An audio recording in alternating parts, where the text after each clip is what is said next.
رجل بملايير الدولارات في زمن الحرب الباردة والسباق نحو التسلح الذي هيمن على كل شيء بين الولايات المتحدة الأمريكية والاتحاد السوفيتي، وتبعا لذلك بين الشرق والغرب. زمنئذ كان العمل الاستخباراتي والتجسس الميداني الوسيلة الأنجع لكشف خطط وقدرات هذا الطرف أو ذاك، وإعاقتها وتدميرها إن تيسر ذلك.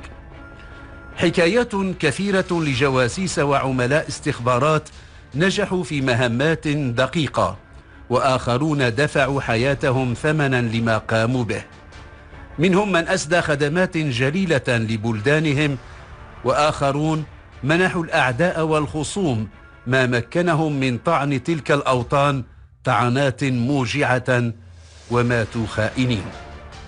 من القصص المثيرة في حرب التجسس التي اشتد أوارها في زمن الحرب الباردة قصة الجاسوس السوفيتي أدولف تولكاتشوف الذي عمل لحساب المخابرات المركزية الأمريكية CIA، ولعله كان أفضل جاسوس عمل للأمريكيين من داخل الاتحاد السوفيتي، ووفر لهم ما لم يوفره جاسوس قبله ولا بعده فيما هو معلوم.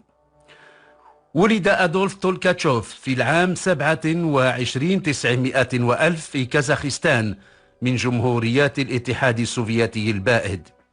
في الظاهر عاش تولكاتشوف طفولة لم تكن تختلف عن حياة أطفال الاتحاد السوفيتي.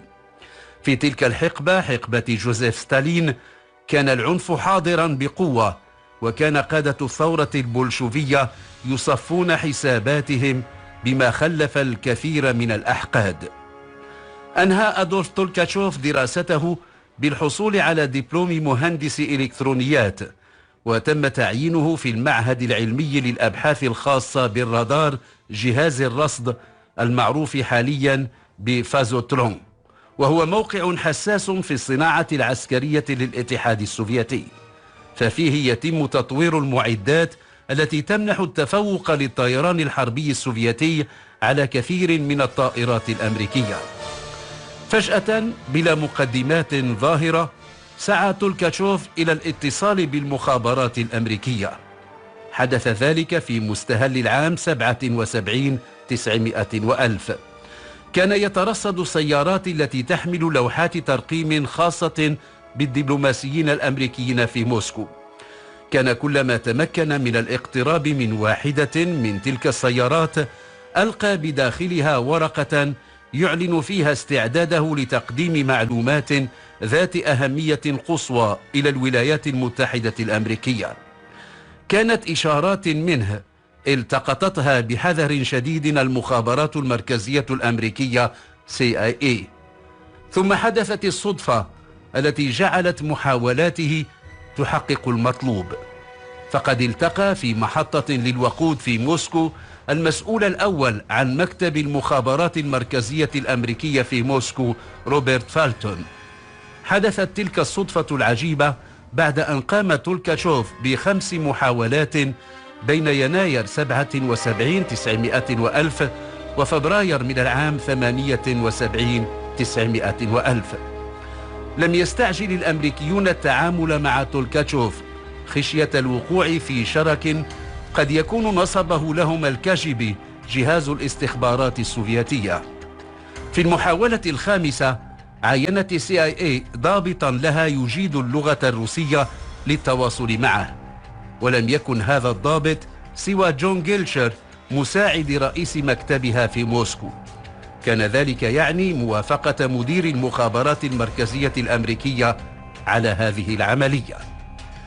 تم الاتصال الأول مع أدولف تولكاتشوف في منتصف العام 78 900 وصار اسمه في سجلات المخابرات المركزية الأمريكية سيكا سفير، ثم لاحقا استبدل باسم جيتي فانكيش.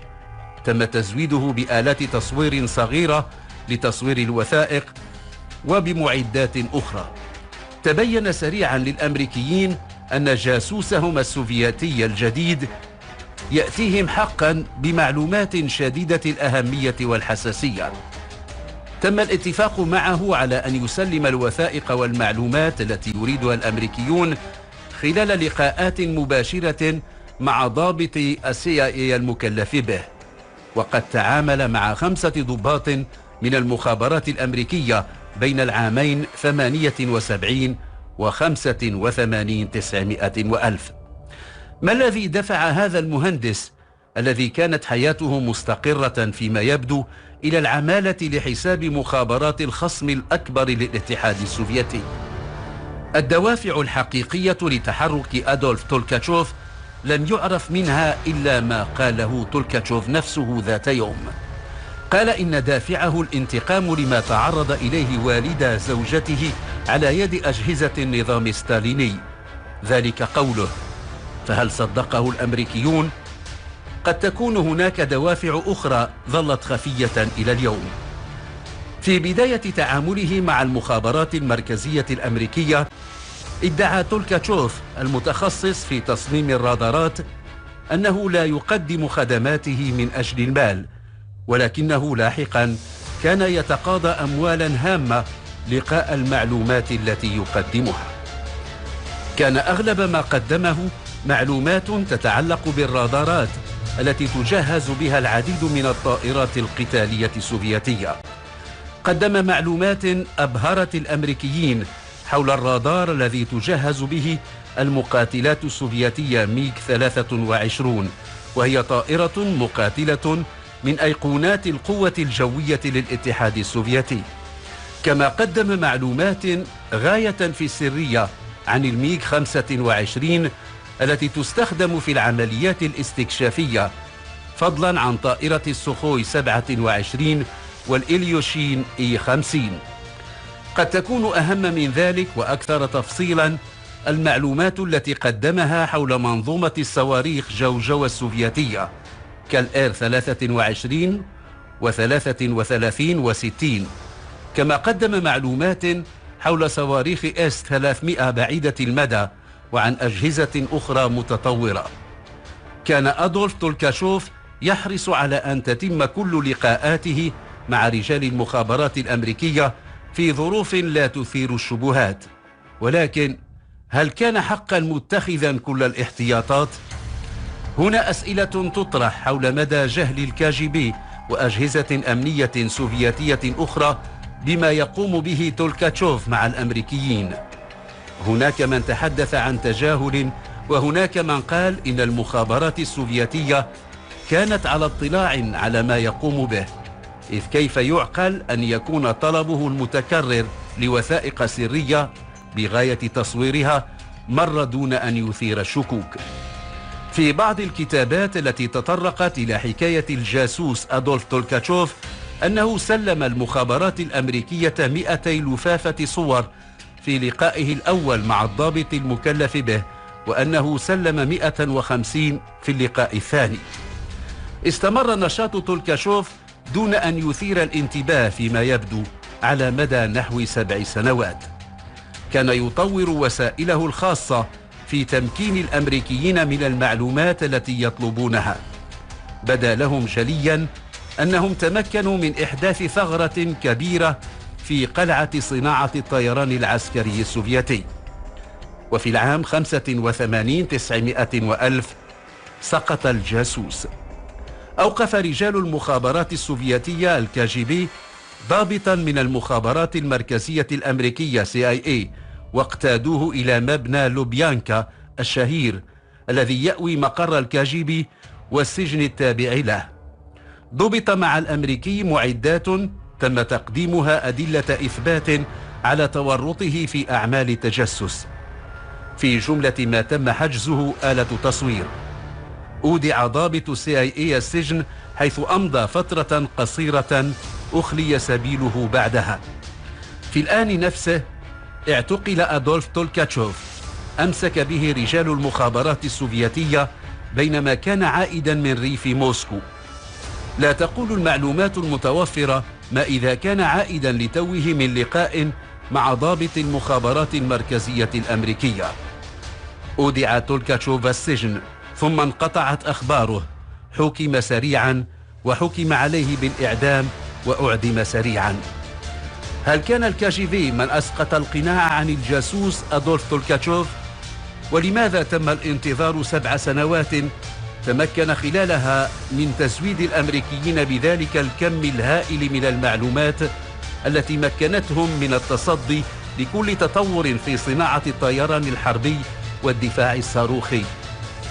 في أقوى الروايات حول افتضاح أمر هذا الجاسوس أن من كشفه للكاجيبي ضابط سابق في CIA المخابرات المركزية الأمريكية، كان عميلا للسوفيات وهرب إلى موسكو فرارا من محاكمة بتهمة الخيانة.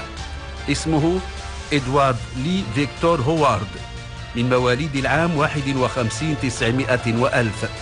عمل في سبعينيات القرن الماضي في عدة منظمات في الحقل الإنساني، وعمل للوكالة الأمريكية للتنمية الدولية يوسايد.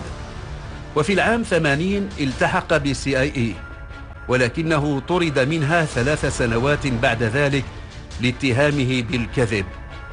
ويعتقد أنه بعيد ذلك هرب إلى موسكو وبدأ في إمداد السوفيات بمعلومات حساسة يستقي أغلبها من زملاء له سابقين.